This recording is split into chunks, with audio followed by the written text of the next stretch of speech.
money kasi she likes money daw. At least it's easy. Rather na I'll buy something that she doesn't like. Yeah. So it's better na give money. She accept 500 pounds. Oh, it's even if it's 1,000. If I want a lottery, I'll give you more than 1,000. Kaya ka mamaya, may You don't loto like kayong... 10 pounds.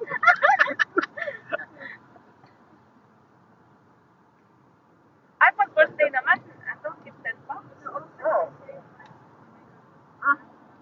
So, kumain ako? When are you going to Amsterdam trip? Oh, itong ano, may Amsterdam trip na naman yan. Ah, sila. Pwede ang food tayo ng 1,000 Philippine money.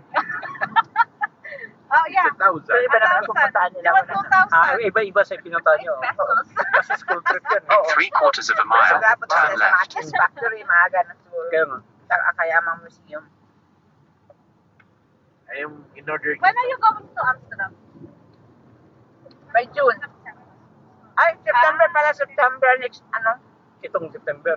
early next year. Ay, early. yung in-order niya sa Lazada, mahigit 60 pounds. Wala. Sa Lazada. Sa Pilipinas, yung in-order na namin. Ah, para dadalhin mo na lang dito. Ano? Inano ko sa 60 Dapat pounds. Oo. Pero lang, birthday ko sa kanya. Ayun ang pa-birthday mo. Ano mga in-order niya? Ay, mga, kasi mahal dito sa Timo, mas mura sa Lazada. Eh, yung 455 pesos, sabi ko, it's too expensive. Hindi niya alam na peso. Ano mga in-order niya? Mga ano lang? Mga madali? Yeah. Or... Eh, sabi ko sa kanya, yung mga binibili mo naman, mga tupas-tupas na. Sayang, isang ano lang, wala na.